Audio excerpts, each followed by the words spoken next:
Magandang araw mga Lodi. Sobrang trending po talaga ang mga dances ng ating Lodi na si Miss Marian Rivera at napakadami po talagang gumagaya sa kanya. Pero marami sa ating mga kababayan ay hindi pa nalalaman yung effect na ginamit niya sa kanyang dance video na nagtrending. Yung galaw ni Miss Marian na parang sumusunod sa kanya yung camera. Pero naka-steady lang talaga yung camera dyan. May effects lang talaga na ginamit dyan. At yan ang ituturo ko sa inyo mga Lodi, kung paano gawin ang effects na ginamit sa sayaw ni Miss Marian Rivera. Panoorin niyo po hanggang dulo mga Lodi. Let's go! Una po natin gagawin mga Lodi, punta lang po tayo sa CapCut. At sa mga wala pa pong CapCut, pwede po tayo mag-download sa Play Store.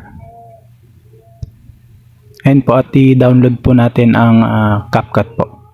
So punta po tayo sa CapCut, click po natin yung CapCut. Click lang po natin yung new project. At ito po, i-try po natin yung dance video ng ating Lodi na si Mr. Vong Navarro.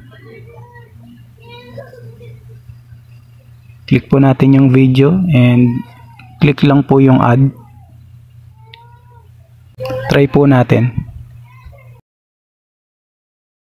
Ayan po mga Lodi, kung makikita po natin yung original video ng ating Lodi na si Mr. Vong Navarro ay wala pa pong dance effect na ginamit po kay Miss Marian. So ito po, ituturo ko po sa inyo kung paano. Tapusin nyo lang po ang video hanggang dulo.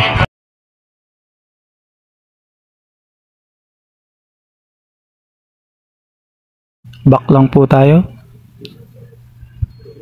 Ang una po mga Lodi, click lang po natin yung video ni Mr. Vong Navarro. Pagka-click po, scroll lang po natin dito yung ibaba. Click lang po natin dito yung camera tracking. Tapos camera tracking po ulit.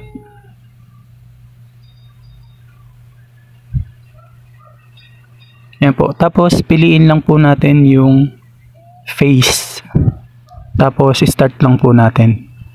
So kusa na pong i-detect ng AI na CapCut po yung movement po ng face ng ating Lodi na si Mr. Vong Navarro.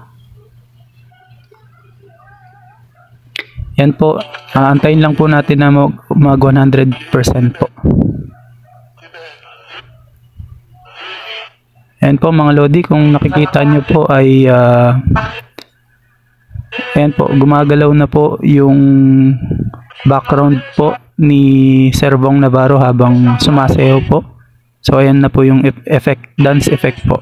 So gumagalaw po sumasabay po yung music po sa face movement po ni Mr. Vong Navarro. Ganyan lang po kadali mga Lodi. Ayan po mga Lodi, finish na po. Tapos na po, i-click lang po natin yung check at try po natin yung result po. Ito po yung result mga Lodi.